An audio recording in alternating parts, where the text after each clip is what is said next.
So, hello. I've just had a notification that we are live on LinkedIn. That's it, LinkedIn. So, hello. I have wanted to come here and talk about one of the things that I hear women that I speak with, whether it's prospective clients or clients, talk about, and that is comfort eating, sugar addiction, comfort drinking. So any kind of over-reliance on sugar or food as a stress relief. And it's something that I've experienced myself in the past. It's something that I see in my sort of immediate friendship groups, in my family, and just wider in our culture. Right, we really struggle with a lot of these compulsive and addictive behaviors. Overeating, food and sugar are kind of one of them, or they are very, very common. Sugar is highly addictive, but there are other issues that are related to it. And I want to, what I really want to do is to give you a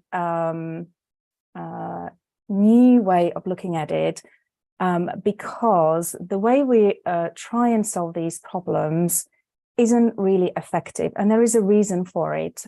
So typically, a lot of us would try and approach a problem with sugar addiction, for example, by trying to change the way we eat. So changing our diet, changing our lifestyle, and then trying to tackle kind of habits and behaviors through self-discipline and willpower. So we would try and maybe have different foods at home that we consider healthier. We would maybe try and exercise more, just to deal with potentially that associated problem, which is gaining weight,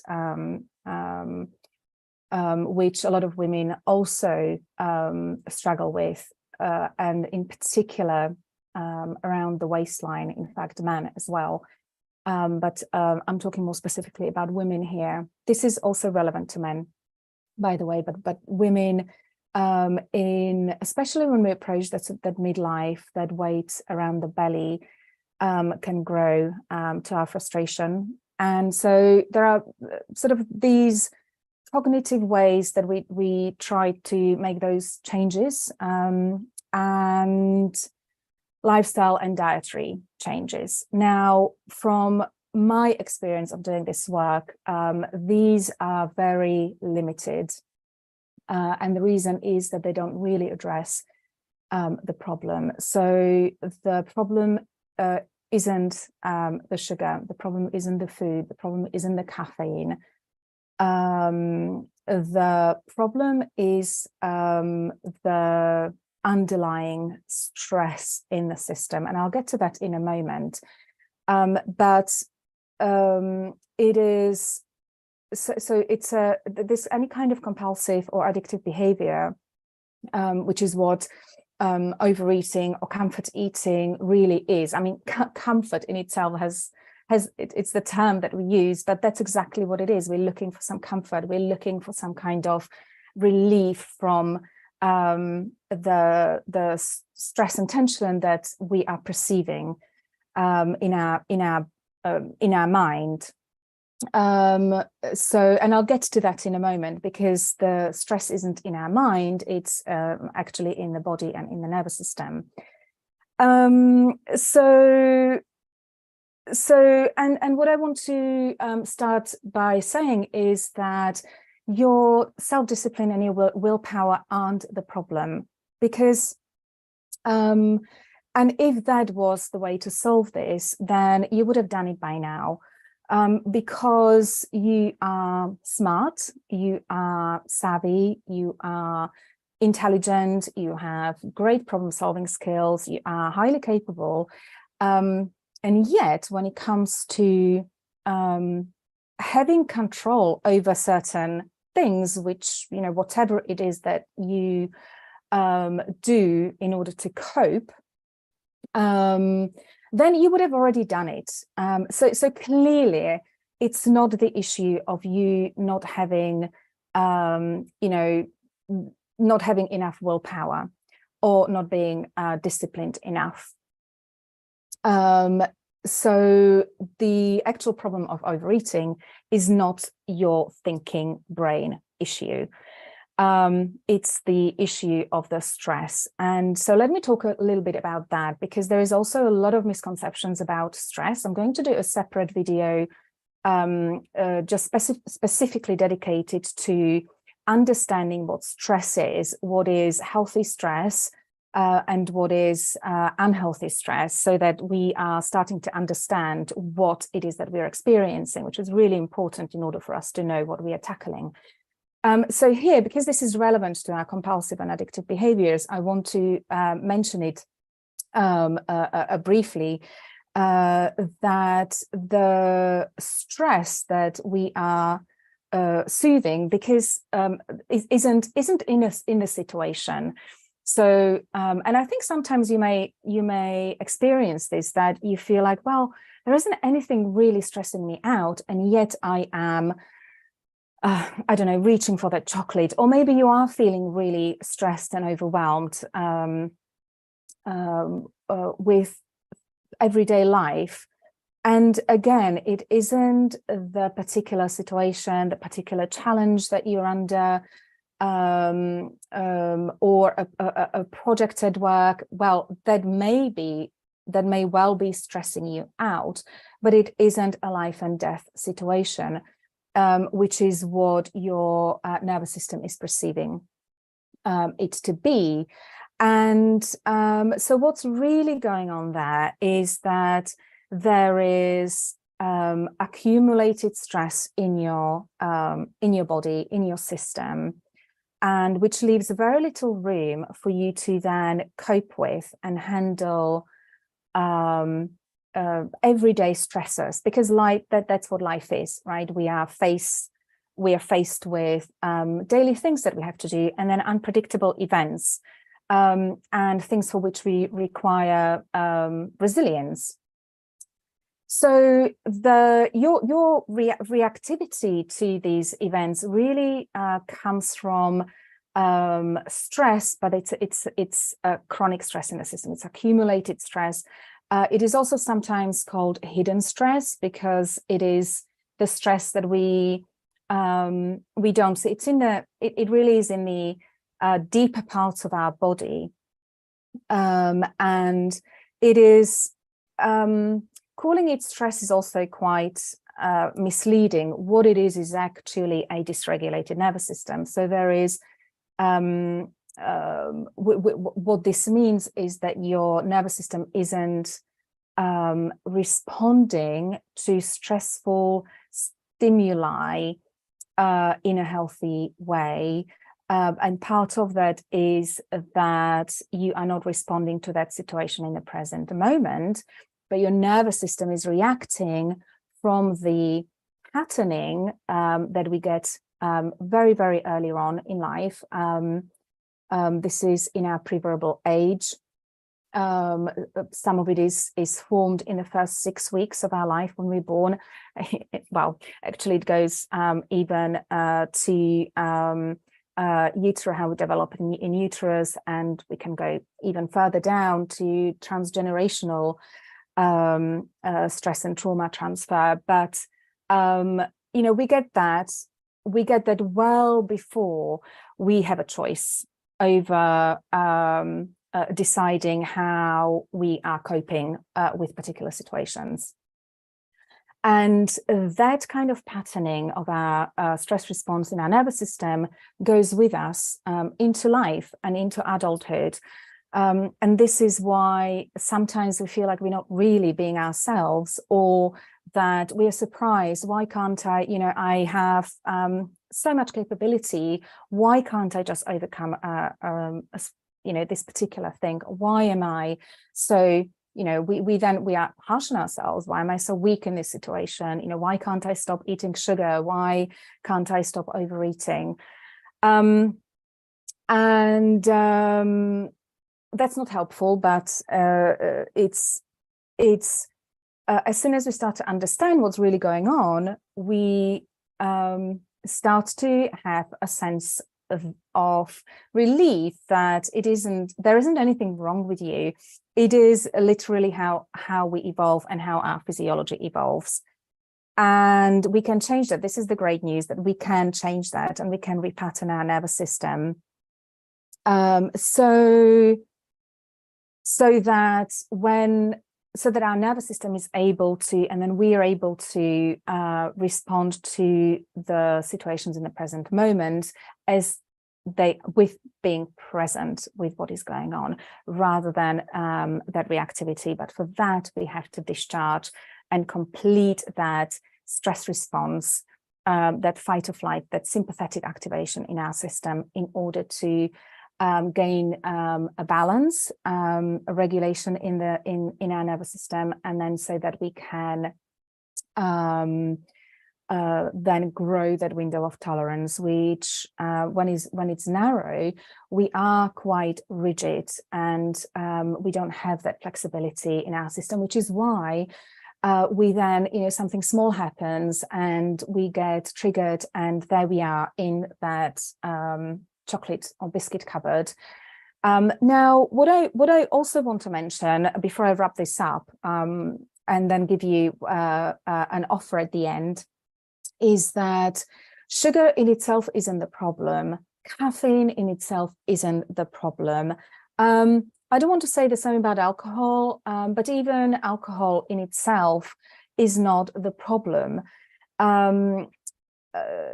This is not to say that, of course, that addictive, that the foods, if we overuse them and misuse them, aren't going to be harmful. Of course, they are going to be harmful. I think we all know that.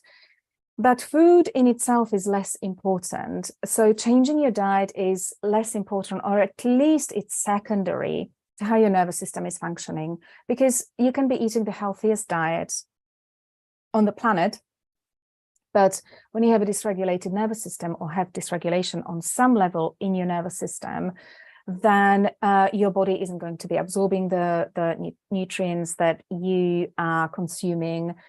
And in general, you're not going to have the sense of well-being, because for that, we need that balance in the nervous system. We need access to that, what is called the ventral vagal social engagement state, which is the rest and digest state that within which our body can rest, have that restorative sleep, and digest the food properly. So, of course, we need nutrition and nourishment at the cellular level for our body to function properly. And that's my final point. I think is really important to highlight, and that is that you might be eating sugar or overeating sugar because you feel tired, and you are struggling with exhaustion in your system. So you're waking up every day feeling fatigued. So you're in a kind of a state of chronic fatigue in your system. And it is normal that your body is going after sugar, because you get that fast relief for energy, and you need that in order to function in your day. Of course, the problem with that is that it's unsustainable, because again, what's happening here, and the tiredness and exhaustion and fatigue are signs that there is imbalance and dysregulation in your nervous system, that sympathetic activation, that fight or flight, that might look like high functioning anxiety. A lot of women that I speak with are really stuck in that point of overdoing everything, just appearing, being really urgent. They feel like they have to split themselves into so many pieces and play so many different roles to be there for everyone else, and just to avoid some kind of confrontation and conflict. So, you know, this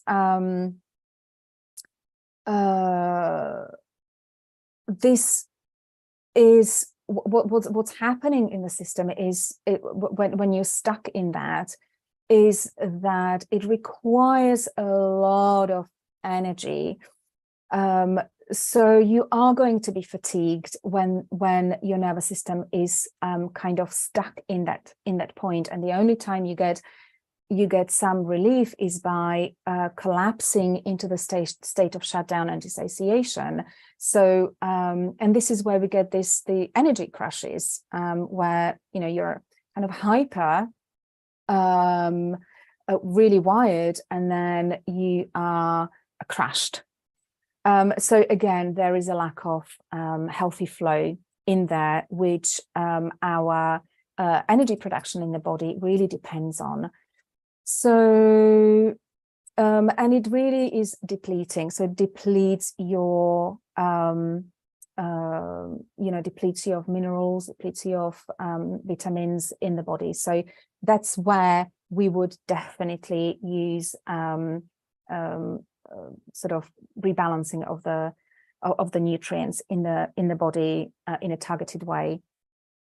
But that in itself, without that regulation in the nervous system, isn't really going to be a solution alone in itself. So yeah, so there are risks. Of course, we are risking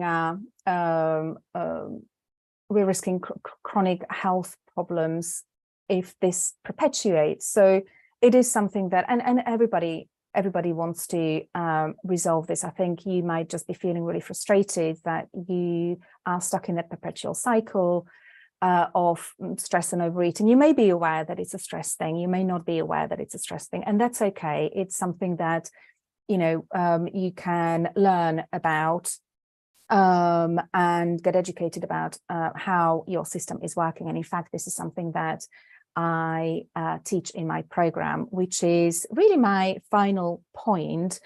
But just to wrap up, before I get to offering you a call with me, I just wanted to say that to kind of summarize that just changing your diet and lifestyle, expecting that habit and behavior change by changing the way you are eating or attempting to eat isn't really addressing the root level of the problem, and that is the chronic stress and that accumulated stress in the system, that low window of tolerance within which you're maybe operating and functioning, and that overeating and sugar are really simply your nervous system's way to get that relief. So it's a coping mechanism.